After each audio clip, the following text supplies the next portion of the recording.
Hello, Patriots. My name's Colin McEvers. Welcome back to the Maryland Maverick. Today, we are doing a collaborative episode with Bridging the Gap, my favorite media source on the Wicomico on the Eastern Shore. And, of course, I'm a co-host of this organization as well. Again, I'm the chairman of the Maryland College Republicans, and we have a really great team. We're really making it stronger and more effective. And as part of that, I find it a responsibility to help out campaigns in different parts of Maryland. And I actually got contacted by somebody who was involved with the Annapolis Republican Central Committee, and she asked me to help out with Bobby O'Shea's campaign. He was running for mayor in Annapolis. And so it was an incredible experience. It was a month-long process. We were really doing like a sprint. We were knocking on a lot of doors. I knocked on probably about 1,000 or so in the month-long period. I was going back and forth between Annapolis and Salisbury. So it was a lot of driving. It was very, very busy. That's why I've been pretty distant. And, a lot of hard work. And again, we ended up getting pretty whooped, pretty crushed in the election. I mean, it was, for the in-person voting, it was on Election Day, and I was out there sign waving for 12 hours. It ended up being 1,700 votes for Bobby O'Shea and about 4,200 for Jared Littman. So, of course, it was a difficult experience. We had a, after party afterwards, looking at the results and seeing as the election results around the country came in and Republicans, across the line were basically being pummeled. And it's unfortunate. I wouldn't say it was an incredible shock in the same way that like the blue wave in 2022 was, but it was, it kind of expected because currently the Republicans control the House, the Senate, and also the presidency, the White House. And in these off-year elections, Republicans they don't really vote that much, unfortunately. They don't vote in these off-year elections too frequently, if you just look at the stats. And so, in addition to the government shutdown, which has been branded as Democrats, of course the Democrats are responsible, this government shutdown has been blamed on the Trump administration and the Republican Congress. So, of course, a lot of Democrats ended up going out and voting against the national problems without actually thinking about the local issues. They voted against Trump, they voted against the Republican Congress, and we saw massive losses across the board. Speaking of TPUSA, the reason we started up in the first place is because of the national outcry over Charlie Kirk's assassination and the response afterwards. All the people that were basically cheering his death and celebrating his assassination, mostly far-left liberals. And Charlie Kirk, he was a podcaster. He was a conservative podcaster. He wasn't some kind of national politician. Right. By them celebrating the death of Charlie Kirk, really, we need to think they would be celebrating our deaths as well as people who are conservatives, who are Republicans, who express our opinions and our views. And what really shocked me about the election results, I was surprised about this guy, Jay Jones in Virginia, who won the Attorney General seat after his text messages openly expressing a desire to kill Republicans. I mean, it was terrible. And he won the election. Democrats didn't really care, and he did not step down. Now, if he were a Republican and he were, making edgy comments or something, they'd probably make him step down. And the Democrats are electing people who openly fantasize about us and our children dying, and they are electing these people, whereas we're infighting because, say, Tucker Carlson brought on someone they don't like for a podcast interview. Right. We need to unify. We need to stick together because there are a lot of people on the other side who literally want us dead. So we need to be unified in fighting against that. So I don't think we should have so much infighting in the Republican Party. I'm not sure if that's going to change anytime soon, but I really think it's important, especially in the context of TPUSA, Charlie Kirk, and these elections that have happened in the past couple days. Pax, what do you think? I totally agree. I think that especially with that Politico article that we saw where a lot of younger Republicans were punished for the things that they were saying in a group chat, and what they were saying oftentimes or all of the time were just jokes, people joking around, people talking privately amongst themselves in a group chat, and then you get somebody who's upset when they're not given a position, a political position among their peers in a younger Republican group, who then leaks the group chat. And of course, this is in the times we're in now, as Colin said, the left wants us dead. We saw it after Charlie Kirk was assassinated, we all saw it on TikTok, we saw it on Instagram, people posting videos of themselves celebrating the death, the assassination of Charlie Kirk, and then people also dressing up for Halloween. Halloween just happened. There were people dressing up as Charlie Kirk, who was assassinated. So clearly we have an enemy that is the left, and they want us dead. We have to unite on the right wing and actually stand against the left during this very important time. Mm-hmm. Right. Yeah, we do. Well, we do. You got some debates going on? Did you have a debate? Yes, actually, I've been really stepping into the world of debate lately. Talk to me. Like, I've never really done debates before, but my first political debate was between myself and Joe Venosa, who I know you're familiar with and you've met as well. We had a debate. He's a liberal professor, and he might say, "Oh, I'm not a liberal, I'm not a leftist, whatever." It's like, let's get rid of these labels. Labels are important sometimes, and he is a liberal, and I think he'd admit that as well. I mean, there's nothing wrong with that. He's a liberal. I'm a pretty right-leaning Republican. There's nothing wrong with labels.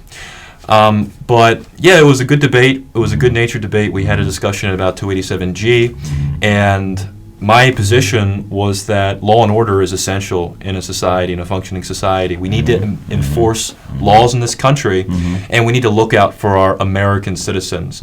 We cannot be compassionate and let in a bunch of people from different countries illegally, because that not only affects American citizens who were born here naturally, who need government resources, or who just don't want to see the quality of their life plummet. It's also a really terrible disservice that we're doing to legal immigrants who have came here the right way, who have come through the door the right way, and people that are actually trying to become legal immigrants. We're letting people cut in line, and that was my main position. Of course, a lot of the people there that came out for the debate to watch it were liberals, and they didn't necessarily agree with me. But at the end of the day, they were there, they listened, and they were politically involved in that way, and I think that's incredible. Of course, there were disagreements, but there was no violence, there was no safety concern of any kind. And just to add, we didn't expect so many people to show up. I mean, there were over 100 people, both mostly students, but there were also some people in the community who ended up coming out. And we had no idea that so many people were going to be there. We had a room reserved, or at least we thought we had a room reserved, but apparently there was a technical difficulty. Even if we did have one reserved, we would have had to do it in the way that we did, in a haphazard way, because it was just so many people. There was a surge of students who wanted to come out, and that's really never happened in SU history since I've been there. So it was good in that sense, but at the same time, now I'm facing some struggles and some pushback. I've heard some rumors. That I had a little meeting that I won't really go into for legal purposes, but at the same time, I'm hearing rumors that there might be some additional sanctions or additional punishments levied out to me. And I just want to say on the record that if that happens and there are some major punishments divvied out to me for having an intellectual conversation with someone and inspiring political discussion on campus, and of course there were mistakes along the way, but for such to be punished in a way that legitimately affects my life, I think would be a really, really bad thing. And I definitely will fight if it means damaging the college Republicans on campus. If the punishment that they're going to levy out or distribute or whatever, if the rumors I'm hearing are true, then there will be a fight, and there will be media attention, and there will be political activism. I'm totally willing to do all those things because I'm standing on principles, and I'm not going to back down in the face of some kind of powerful entity. And I don't think that's something that anyone should do. We should all stand on our principles. We should stand on what's right. And I don't think it'd be right to, force someone to go into hiding or force someone to be punished for really doing nothing wrong. One of the main things and components of the debate that we had a couple weeks ago, it was about 287G and why we should implement 287G, the program that they wanted to do, the warrant service model in Wycomico County. First of all, it's not something really radical. And I've mentioned this on the Maryland Maverick many times. It's a very vanilla version of the actual 287G. It's not gearing up sheriff's deputies in ICE uniforms, sending them out to round up a bunch of illegal aliens that are living here committing a crime every single day by being in this country and basically using up the government services that American citizens need. So the argument was we should have it. And of course, Julie Giordano wanted to implement the 287G program in Wycomico County. But now there's been this state overreach, which is really, really frustrating, honestly. Anthony Brown, who's the Attorney General for the state of Maryland, has sent out a memo, from what I understand, a memo which has ordered counties not to implement the 287G program. It is overriding and kind of discarding the rights and the abilities and the responsibilities of counties and localities. It really is. And it's an overreach. It is an overreach, and it's doing a disservice to our communities, because our community in Wicomico, despite all the Haitian immigrants who came out and ACLU members who came out and detested it or whatever, denounced it, a lot of community members want to feel safe in Wicomico County. They don't want to be living on the same ground as people who are here illegally, who have committed a crime, who are breaking law every single day. And it's really important, and now we're basically unable to do anything. It's on hold. It's on hold until spring, but after the legislative session, they're probably going to, Westmore and the Maryland Democratic supermajority is likely going to basically strip more rights away from counties and local governments and say, actually, 287G programs can't even be implemented, even in the places that they currently are. That's actually on the table. That's probably going to be coming around in 2026. We'll ask about that and see if that's a possibility. Here's my question. It's a possibility, because Westmore wants to use this as political red meat against Trump, and he wants to be seen as the person who's fighting against the Trump administration, fighting against ICE, fighting against this boogeyman that ICE has been made out to be. And it's sick, because they are putting illegal immigrants over American and Maryland citizens. It should be Maryland first. It should be America first. But it's not, because they are giving handouts, and they are not, allowing counties to collaborate with ICE to deport these people, because they should be deported. It's obvious they should be deported because they're here illegally. Now, in regards to the federal government, what they can still do, they can still send in ICE and do these raids and do mass deportations, but there won't be collaboration from the county. It's going to be more aggressive. It's going to be more aggressive. Well, it might be less efficient, because there's not there's not assistance from these county governments who know the area better. Sure. So there should be that collaboration. That's exactly what 287G tries to do. And now the Maryland government, Westmore, Anthony Brown, all these far-left Democrats are saying, well, you can't do that. So it's making the process less efficient, and that's exactly what they're trying to do. Because, again, they don't care about Marylanders or Americans. I'm not necessarily surprised that they're trying to do this, because, again, they're trying to get some political gains.